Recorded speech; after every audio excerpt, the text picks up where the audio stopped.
اب اپنے ارد گرد جب پیسوں کی بہتات دیکھتے ہوں تو یقین نہیں آتا کہ ایک وہ وقت بھی تھا جب چھوٹی چھوٹی ضرورتوں کے لیے مجھے ہر کسی کے سامنے ہاتھ پھیلانا پڑتا تھا۔ سوچتی ہوں کہ اگر پیسے کی کمی نہ ہوتی میرے پاس تو میرے ساتھ وہ سب نہ ہوتا جو ہو چکا ہے، اور میرا شوہر میرے ساتھ وہ برتاؤ نہ کرتا جو اس نے کیا۔ مجھے یقین ہی نہیں آتا کہ ایک شخص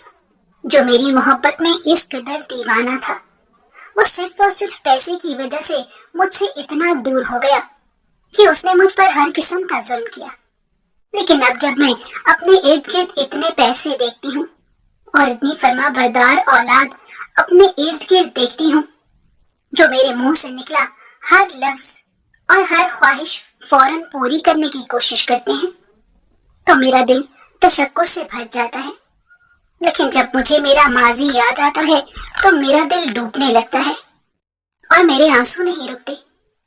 کیونکہ آخر جتنا بھی وقت گزر جائے، جو غم ایک دفعہ لگ جائے وہ غم کبھی بھی زندگی سے ختم تو نہیں ہو سکتا۔ مجھے آج تک وہ دن یاد ہے کہ جب مجھے اپنی ماں کے گھر سے نکلنے کے بعد ایک نوکری ملی تھی اور میں اس گھر گئی تھی نوکری کرنے، لیکن وہاں جا کر میری زندگی میں ایک ایسا واقعہ پیش آ گیا کہ میری زندگی یکسر بدل کر رہ گئی۔ آج بھی جب وہ دن مجھے یاد آتا ہے تو یوں لگتا ہے جیسے میرے پورے جسم کے رونگٹے کھڑے ہو گئے ہیں۔ اب جب میرے شوہر مجھ سے محبت سے پیش آتے ہیں اور میری ہر بات مانتے ہیں اور میرے بچوں کے سامنے میری تعریفیں کرتے ہیں، تو میں ان کا چہرہ دیکھتے ہوئے سوچتی ہوں کہ آخر میں اس شخص کی کس روپ پر یقین رکھوں، اس روپ پر جو یہ شادی سے پہلے میرے سامنے لایا تھا اور میری محبت میں دیوانہ تھا، یا پھر اس روپ پر یقین رکھوں جو میں نے شادی کے فوراً بعد دیکھا، یا پھر اب جو ان کا روپ ہے اس پر یقین رکھوں۔ لیکن اصل بات تو یہ ہے کہ اب میرا ان سے بات کرنے کا بھی دل نہیں چاہتا، بلکہ میں ان کی شکل دیکھتی ہوں تو مجھے اپنے اوپر ہوئے تمام مظالم یاد آتے ہیں، اور وہ مظالم صرف یہی نہیں ہیں جو کہ میرے شوہر نے مجھ پر کیے تھے، بلکہ مجھے میری ساس کی طرف سے دیے جانے والے دکھ بھی یاد آ جاتے ہیں، اور مجھے وہ دن بھی بار بار یاد آتا رہتا ہے کہ جب میں اپنی ماں کے گھر سے مجبور ہو کر نکل گئی تھی، اور جس دن میری زندگی ہی تبدیل ہو گئی تھی۔ میرا نام علینا ہے اور میرا تعلق پنجاب سے ہے۔ میں اپنے ماں باپ کی سب سے چھوٹی بیٹی ہوں۔ مجھ سے بڑے 2 بھائی اور 1 بہن موجود ہیں۔ میرے ماں باپ کے ہاں اگر پیسے کی فراوانی نہیں تھی تو کسی چیز کی کمی بھی نہیں تھی، اور میرے والدین ہم بہن بھائیوں کی ہر خواہش پوری کرنے کی کوشش کرتے تھے، چاہے اس کے لیے انہیں اپنی خواہشات کو ہی ترک کیوں نہ کرنا پڑے۔ لہٰذا مجھے کبھی بھی کسی قسم کی احساس کمتری نہیں ہوئی، بلکہ میں اپنے آپ کو بہت زیادہ خوش قسمت تصور کرتی تھی، اور مجھے اس بات کا ادراک بھی تھا کہ ایسے لوگ بھی اس دنیا میں موجود ہیں کہ جن کی ضروریات بھی پوری نہیں ہو پاتی،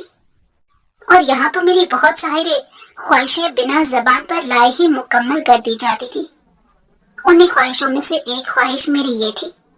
کہ میں یونیورسٹی سے اعلیٰ تعلیم حاصل کروں، اور میرے ماں باپ نے میری اس خواہش کو بھی عملی جامہ پہنایا اور میرا ایک بہت اچھی یونیورسٹی میں داخلہ کروا دیا۔ میں بھی اپنے ماں باپ کا سر اونچا کرنا چاہتی تھی اور ان کا نام روشن کرنا چاہتی تھی،